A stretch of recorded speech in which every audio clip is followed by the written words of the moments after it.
Hey, it is November 30th, 2020, and right now we are about to enter the last month of the year. I think anyone can agree that 2020 was not what we expected. A lot of us had to pivot. We had to pivot in our careers, in our relationships, in our lifestyle choices. So this year I have moved across the country. I've started a new job. I moved in with my girlfriend, and as soon as quarantine hit back in March, I started working from home. Now, the beginning was great. I was crushing it with my entrepreneurial ventures. I was killing it with my bodyweight workouts. I was keeping up with everything at work. And honestly, everything seemed like it was for the best until it wasn't. Lately, my productivity and my focus has started to suck. Now, I'm definitely keeping up with all my work, but I find myself scrolling. I find myself finding it hard to concentrate. And honestly, I find myself spending more time switching from screen to screen and app to app than I actually do spend thinking. And just like Tony Robbins says, where focus goes, energy flows. And where with my focus has been going lately, energy has not been flowing to that many great places. And so what I usually do when I'm not feeling good, I decide to change. And so what I've decided to do is my own version of a tech cleanse for the next 31 days as we enter into 2021. So this next month for me is time to challenge my self-discipline and time to kind of reevaluate what's important in my life. My girlfriend actually puts it as living deeply, which I love. It's not being spread thin by so many different things pulling at your attention, but truly being present in the moment and being able to live in those moments that make you actually feel good. And so this tech challenge is a way for me to hit that reset button. I'm not expecting to be perfect, but I am expecting to do the best that I can in following the rules and to committing to making this next month one of the best of my life. All right, here are the rules. Number one, no Instagram or Reddit. These two apps take up so much of my time. They're the apps I go to directly when I pick up my phone, when I'm browsing on the computer, and when I need something to pull my attention away from something. And they are never ending. There's always a story to check. There's always a post to like and to read. And there's always something on Reddit to capture my attention. And so I've decided to just eliminate them completely for the month. Number two is going to be only using YouTube and Facebook when absolutely necessary. Now, I'm a full-time coach at mastermind.com, so a part of my job is monitoring and managing some of our higher client Facebook groups. And so I'm going to be in there about 3 times a day, just checking, interacting with people, and making sure that our clients have the support that they need. As far as YouTube, I am one to go directly to my recommended videos, and whenever I open up, if there's something I like, immediately watch it. And so for this purpose, YouTube is only going to be gone to when I'm uploading a video or when I have a specific video that I want to find and watch. And number 3, and this is honestly one of the most important to me, is I want to start using my spare time wisely.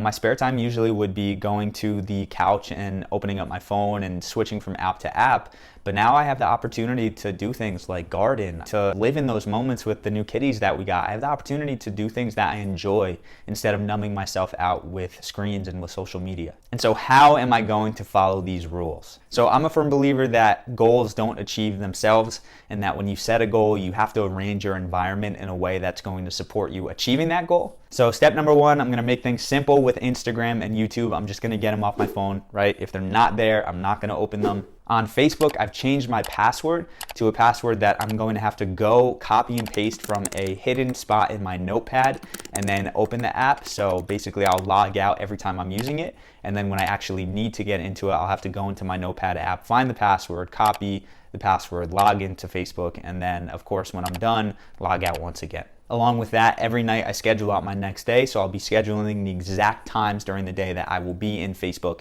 engaging with our clients and doing the trainings that I normally do. And then finally, I've downloaded an extension on Google Chrome called Distraction Free, which eliminates the recommended section and the suggested video section of YouTube. So if I do go on there to see a video, there's not going to be anything in my recommended feed or my playing next feed that's going to pull my attention away from what I'm focused on. And so with these strategies and with my excitement for actually living deeply this next month, I have no worries that I'm going to crush this challenge, and I'm super excited to get into it. So let's go, let's do it. So it is day 1. It's about 3 p.m. on day 1, and before I'm even getting into it, I am loving this experience. I hit a point at around 1 p.m. where I was kind of craving to scroll through Instagram.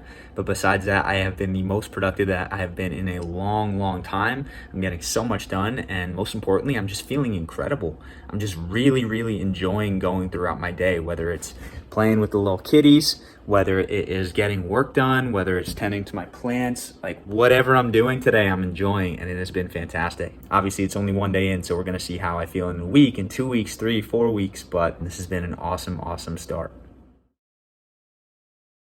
Oh, I look so smart.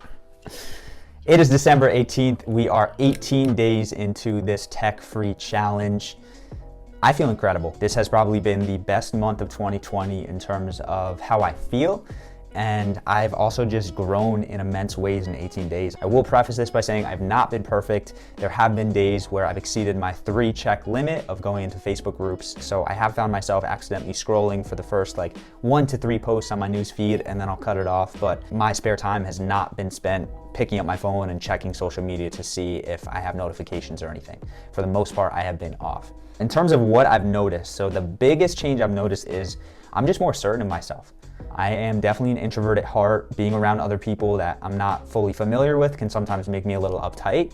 But I've just noticed that when I'm on social media, it kind of always feels like the spotlight is on me. You know, I'm putting out content, of course, so sometimes it is, but sometimes it just feels like every move that I make is being scrutinized, even if it's in real life, even if social media isn't involved. But since getting off, I just feel more free. Like, I don't feel like if I make a mistake, someone's gonna catch me and call me out for it. I just feel like I'm stepping more into who I am, and I'm more certain in my personal power. Number 2, days are just longer. Obviously, it's the same amount of hours, but it feels like time is just moving more slowly, and not slowly in a bad way, not slowly in a I want to get this over with, I'm so bored way, but slowly in terms of it just feels like my days are more full.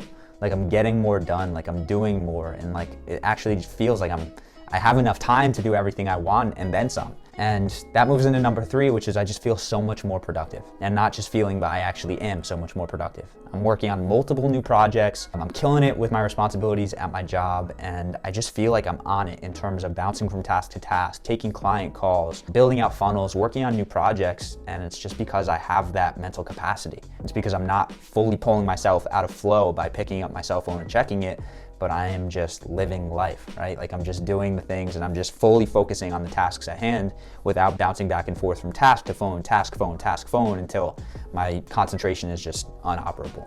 And then finally, number 4, and this is probably the best effect from getting off of social media.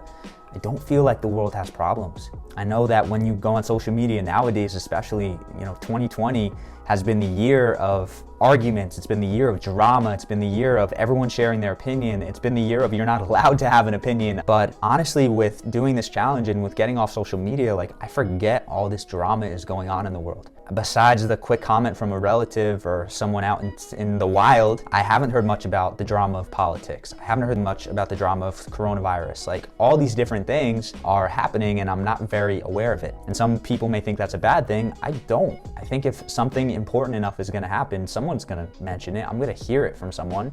But in terms of just going throughout my daily tasks, not knowing all this drama that's going on isn't necessarily hurting me. Besides that, just a couple other things. I have enjoyed moments with my girlfriend and with coworkers and friends a lot more. I also feel totally dialed in with my routines, with my morning routine, with my work day throughout the day, with my planner, with the goals I'm setting for 2021.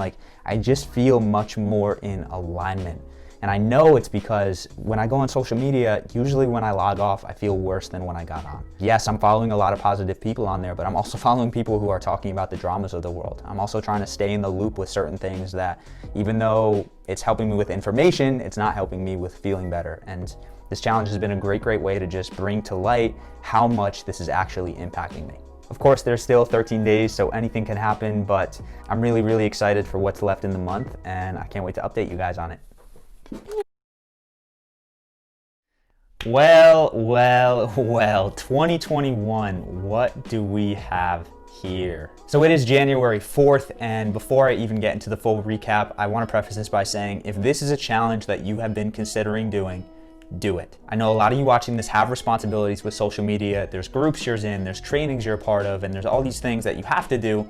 But I urge you, if there's anything that you can cut out, whether it is Instagram or maybe Facebook 3 times a week, do what you can. After this 31-day challenge, I'm more focused, I'm more optimistic, I'm more energetic, I'm enjoying my days more, and one of my favorite parts is I am just insanely productive. I don't think I've ever had as successful of a goal achieving month as I did this past month, and that was even with Christmas, New Year's, my sister visiting, and a bunch of other things that allowed me to still go out and enjoy things during the month. Now, I will say that I was not perfect in any means. I was on Facebook a little more often than I should have been near the end of the month. I started going on YouTube near the end of the month.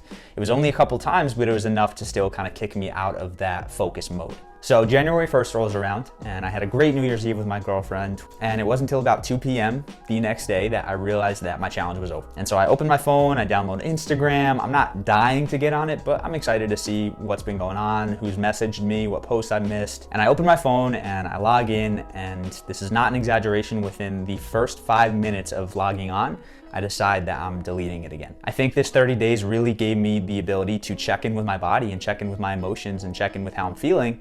And after those first few minutes, I genuinely just realized that it was not making me feel good. And I think that's one of my biggest takeaways from this month is, swapping from moment to moment and being able to be productive with my work tasks. I've become so much more in tune with how I actually feel throughout the day, around what habits and what thoughts and what routines make me feel good, and what habits and what thoughts and what routines don't make me feel good. And so after this challenge, I can confidently say that I'm gonna be bringing some of these rules into the new year. I will definitely be limiting Instagram with the app not even on my phone. I won't be going on YouTube just to browse, and I'm really gonna work on integrating this new lifestyle into my daily routine. And I think something that's really gonna help cement that is the fact that I've been able to just fully dive into my work this month and be super productive and set massive goals and take massive action daily. So if you are watching this part, first of all, I just wanna thank you for being here. I wanna urge you to go and actually implement some of this stuff into your life. And I also just wanna ask that if this video helped you, if you enjoyed it, if you wanna see more, that you like this video, you hit the subscribe button and you hit the little bell for notifications when we put out new videos. Now, 2021, we've got a lot of awesome projects coming. I'm so excited for what I've been working on and to be able to release that to you. And I just urge you guys, make 2021 your year. Don't set sloppy goals or resolutions that you're not gonna follow through with. Don't be so hard on yourself the first moment that you slip up or the first moment that you're not perfect. Choose to decide that whatever it is that you want in your life, that you're not gonna stop until you actually go and get it. So 2021 is about to be incredible. Reach out if you need anything. And of course, as always, remember, eat smart, move more, sleep deep, and be grateful for this moment. I'll see you in the next video.